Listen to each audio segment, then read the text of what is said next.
Ano? Ganyan talaga ang OOTD mo? Hindi ko batid ang iyong sinasabing, ngunit nararamdaman kong hindi kasangayon sa aking napiling kasuotan. Eh kasi naman, ano? Colorful, te. O, diba? Tsaka hindi practical ang ganyan. Ano, Mi, tingnan mo nga, maglakad ka ng ganyan tsaka maghanap. Mi, hindi mo kakayanin na naka-boots na nakaganyan ang suot. Ako ay isang sangre. At lahat ng aking naising kasuotan ay aking isusuot. Gandang babae nga, may sayad naman. Pero in fairness sa'yo, pak na pak sa'yo ang red! Ang ganda! Sangre Ferena! Uy! Ang ganda! Pak na pak! Pak na pak? Ako ba yung hinahamak? Ay, hindi.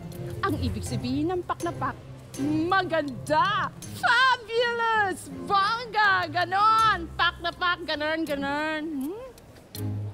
Kung gano'n ay tayo na.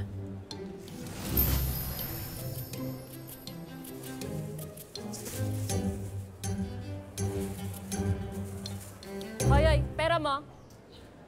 Pera? Pera! Yung pay mo! Payment! Payment?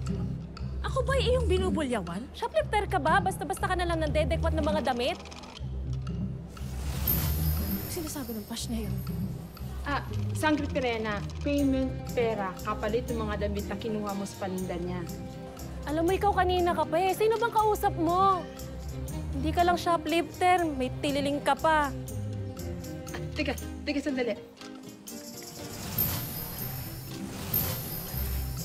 Ito, Sangre. Ito yung pangbayad mo sa kanila. Sapat na to, o di kay sobra pa. Ito, kunin mo, Sangre.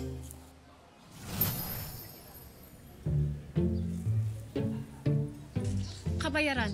Kapalit ng makating kasuotan na ito. Ano naman to? Ginto. Tunay na ginto. Tunay na ginto. Marunong ka ba tumingin ng ginto? Tingnan mo nga. Mabigat naman. Ginto na. Ikaw baka scammer ka, ha? Ako yung pigilan. Dahil kumukulo na ang dugo ko sa pasneyang ito. Ikaw kanina ka pa. Salita ka ng salita eh. Tara, sa presinto ka magpaliwanag. Wala akong panahon makipagtalastasan sa walang saysay at nahihinang nilalang na gaya niyo. Pinabalaan kita.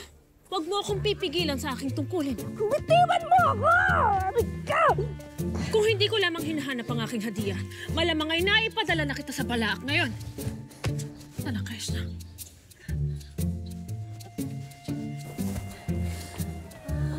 Ikaw! O, siguraduhin mo lang totoong ginto to, ha? Magandang araw po. Since non-bailable ang kaso o hindi tayo maaaring makapagpiyansa, kailangan natin itong idaan sa bail hearing para doon natin patutunayan na mahina ang ebidensyang ibinibintang sa kanya.